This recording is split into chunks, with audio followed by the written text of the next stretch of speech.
আসসালামু আলাইকুম রহমতুল্লাহি ওয়া বারাকাতুহু। সম্মানিত হাজরিন, আমরা আমাদের সামনে পবিত্র ঈদুল আযহা আসতেছে, এই জন্য আমরা অনেকেই কোরবানি দিয়ে থাকব। কোরবানি দেওয়ার ক্ষেত্রে আমরা যে ভুলটি করে থাকি তা হচ্ছে আমরা ভাগে কোরবানি দিয়ে থাকি। প্রিয় ভাই, আপনার যদি সামর্থ্য থেকে থাকে তাহলে আপনি একাকী কোরবানি দেন। আপনি কেন ভাগে দিবেন? আপনি গরু পাচ্ছেন না, ছাগল দেন। আল্লাহ রাসূল সাল্লাল্লাহু আলাইহি সাল্লাম ছাগল দিয়ে কোরবানি দিয়েছেন, উট দিয়ে কোরবানি দিয়েছেন।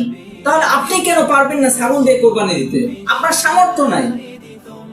আর যদি আপনার সামর্থ্য থেকে থাকে তাহলে আপনি একটি গরু দিয়ে কোরবানি দেন, আপনি উট দিয়ে কোরবানি দেন।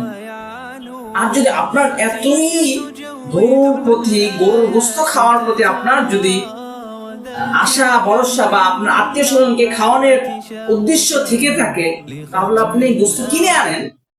আপনি একটি ছাগল কোরবানি দেন, খাসি কোরবানি দেন, বাকি কিছু টাকা দিয়ে আপনি গোশত কিনে আনেন।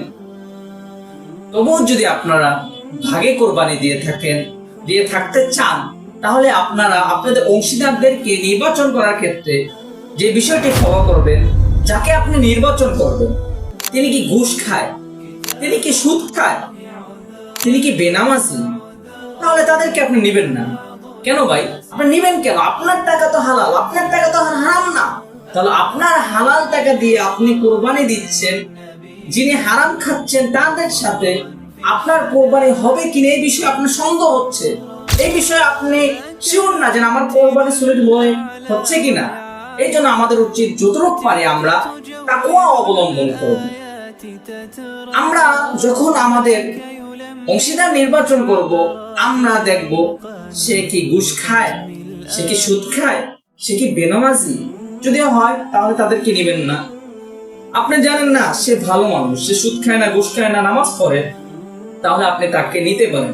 নেওয়ার পরও তাকে আপনি বলবেন এবং আপনার অংশীদারদেরকে বলবেন, ভাই, আমরা যেহেতু আল্লাহর রাস্তায় কোরবানি দিচ্ছি, তাহলে আমাদের এই কোরবানিতে যাতে করে হারাম টাকা ইনভেস্ট না করি। এই কথাগুলো আপনি বলবেন। তাহলে হয়তো বা যদি সে হারাম টাকা ইনভেস্টও করে, তাহলে আল্লাহ তাআলা আপনার এই কথা বলার জন্য আল্লাহ তাআলা আপনার কোরবানি কবুল করে নিতে পারে।